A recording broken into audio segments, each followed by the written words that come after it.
Let's talk about the big news of today, reported first by Jeff Goodman, exclusively by Jeff Goodman, Stadium Basketball Insider. We go down to Lubbock with this big news.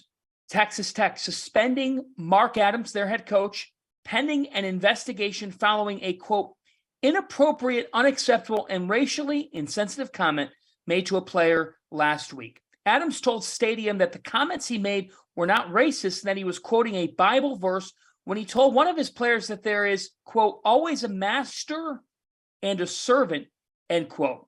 Adams told Goodman that he was quoting the scripture and that it was a private conversation about coaching and when you have a job being coachable.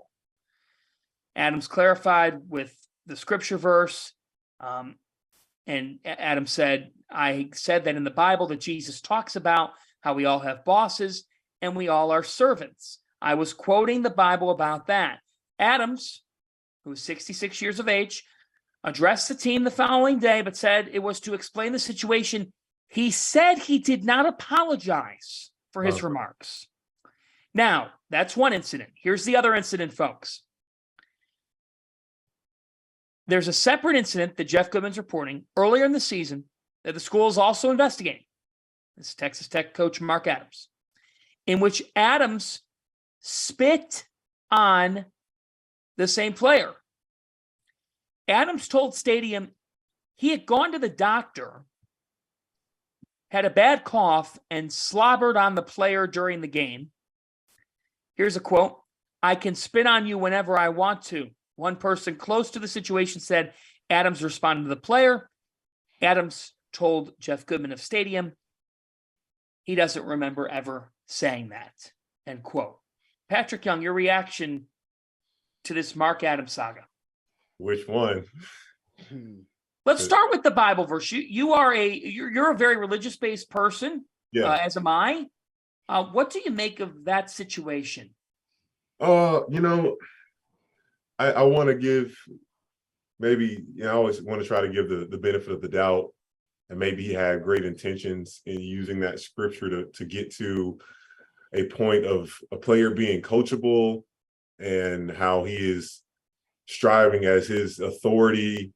He sees the vision and striving to help his player. I just, there's plenty of other Bible verses that help get to that point that could do the same job. I think I don't know if that was just the right move in general, because you never know how somebody's going to internalize or take something. So it's always kind of better to ease on the more cautious side, especially if you're going to use. I'm not sure for this player, but maybe they are very spiritual and they didn't like that, how that scripture was taken out of context for him, or just the way that it was used. Especially if this player doesn't have a great relationship, and maybe this player is struggling with submitting to authority and in the sense of having a coach that's trying to coach you. So if that area is already kind of contentious, maybe it's going to be hard for him to even absorb whatever message Coach Adams is going to say, especially if that spitting incident is what happened before. I just can't see, the methods in which Coach Adams took were out of line, especially if it's the spitting thing. My coach spits on me. I don't really care what you got to say. I don't know if I could take it seriously, and especially if you're trying to throw some scripture at me with your hypocritical leadership, then it'd be really hard for me to, because then my mindset would say, you're a terrible leader. Why am I going to submit to you? That would be my mindset. Yeah, I think Pat hit it on the nail. The Bible's pretty expansive, so there's a lot of other things he probably could have said that could have been a little, I guess, better taken. The big thing for me that I see is his emphasis on not apologizing. I think that's what probably got people up in arms the most about it.